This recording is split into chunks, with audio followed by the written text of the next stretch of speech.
I would like you all to think about the elementary kids over at the school. Think about what they look like and what they do for fun. Now think about what you did when you were 7 or 10 years old. And then think about what your grandparents did. Is there a difference? Did you know that right now, 1 out of every 3 children are either overweight or obese? And 30 years ago, since 30 years, it's over tripled. My name is Kennedy Jansen, and I'm here to inform you about childhood obesity and the effects of it.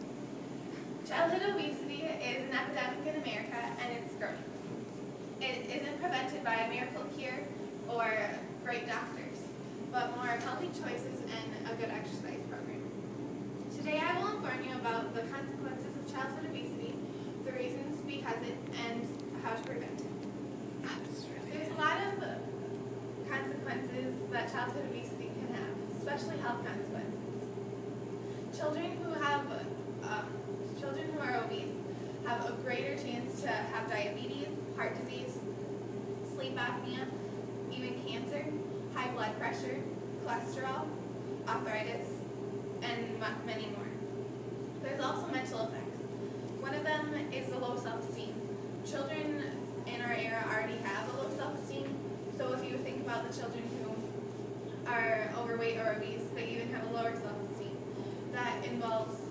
That can affect their social interaction with other children and adults, and that can hurt their future as well.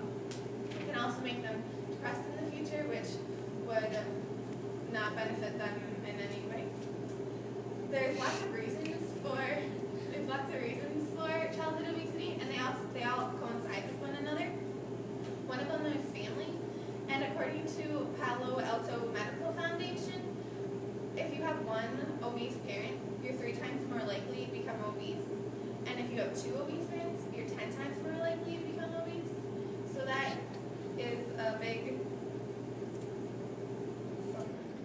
and then there's also exercise. And the lack of exercise. Like, there's not very many FIAD programs in schools anymore. And parents drive their kids to school. They drive them to wherever they want to go. They also play video games instead of playing outside, and they're also very busy, so they don't have very much time for exercise. Another reason is knowledge and the lack of. Kids don't know about how many calories are in things or why fruits and vegetables are good for you. All they know is that candy tastes good, so that's what they like to eat. And another reason is fast food.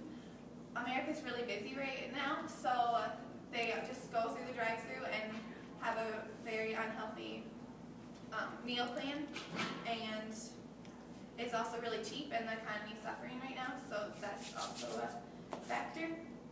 And there's a simple way to prevent childhood obesity. There's having a healthy eating plan and exercise.